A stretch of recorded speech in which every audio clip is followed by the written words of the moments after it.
This is the story of Liebherr.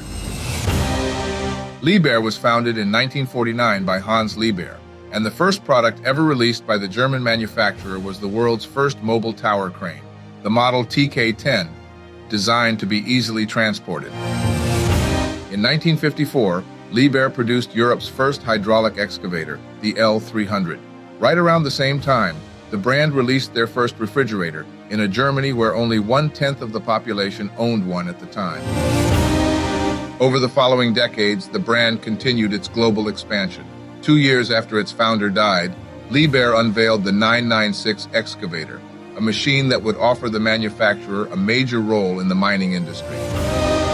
Today, Liebherr offers a large range of products that includes concrete mixers, bulldozers, mobile cranes, mining trucks, and even aerospace systems. The brand generates on average $13 billion annually.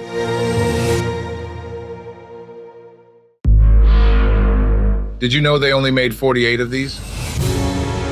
The Wabco Haulpak 3200 was a mining truck produced by American manufacturer Westinghouse Air Brake Company.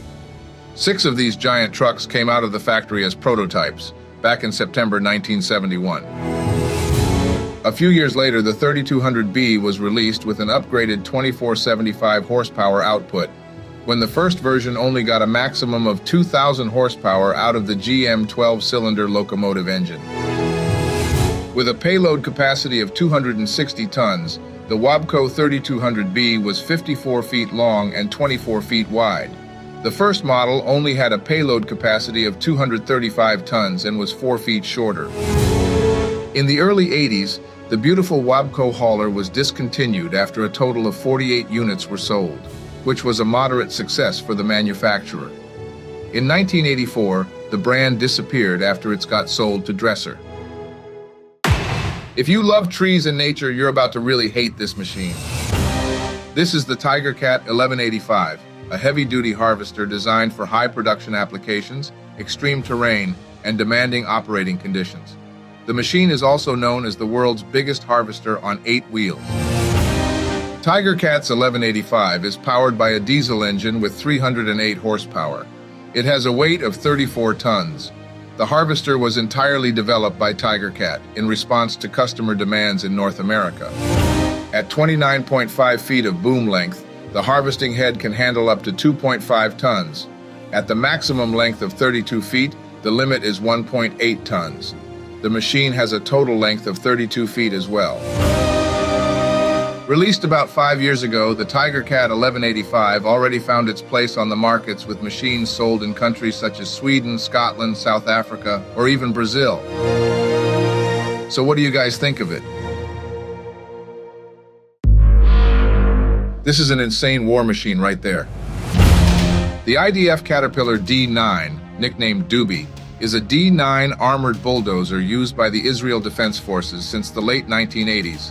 The machine was heavily modified to increase the survivability of the dozer in hostile environments. The Army mainly uses a fleet of D9R models, which develop up to 410 horsepower and drawbar pull of 71.6 metric tons. The Reserve Forces also use 2 other older models, the D9L and the D9N.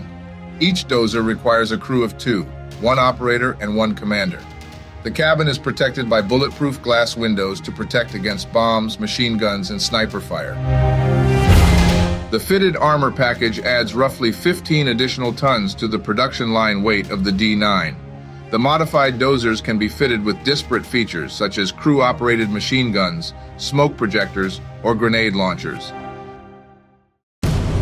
This machine is Caterpillar's biggest disaster ever. The 5230 was a mining excavator released by Caterpillar in 1994. It was, back then, the largest hydraulic excavator ever released by the manufacturer. Let's go through some more data about this beautiful iron. With an operating weight of 316 metric tons, the 5230 carried a 20 cubic yard general purpose bucket, but it also had an optional 31 cubic yard bucket, specifically designed for coal mining.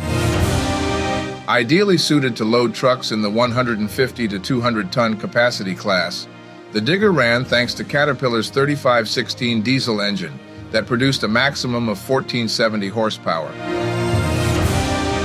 Unfortunately, the Caterpillar 5230 never met a global success. The 5000 series of shovels is remembered today as probably the biggest disaster Cat ever had on their hands. You guys talk about it in the comments. This is the story of Kenworth. Founded in 1923 by Harry Kent and Edgar Worthington, Kenworth's story started in Seattle, Washington, where the first truck ever produced rolled off the line in March of 1923. The following year, Kenworth sold 80 trucks. By 1932, Kenworth was making 250 trucks a year, after finding success producing fire trucks. In 1936, the manufacturer produced the first cab-over-engine truck in the form of the Model 516. Kenworth's success took a major turn in 1936, after the release of the 500 series trucks. But in '61, the W900 and the K900 models were introduced to market, allowing the brand to become globally recognized. Over the following decades, Kenworth released major hits such as the C500, the T600, the T2000, and more recently, the W990. Today, Kenworth generates around $1.3 billion in annual revenue.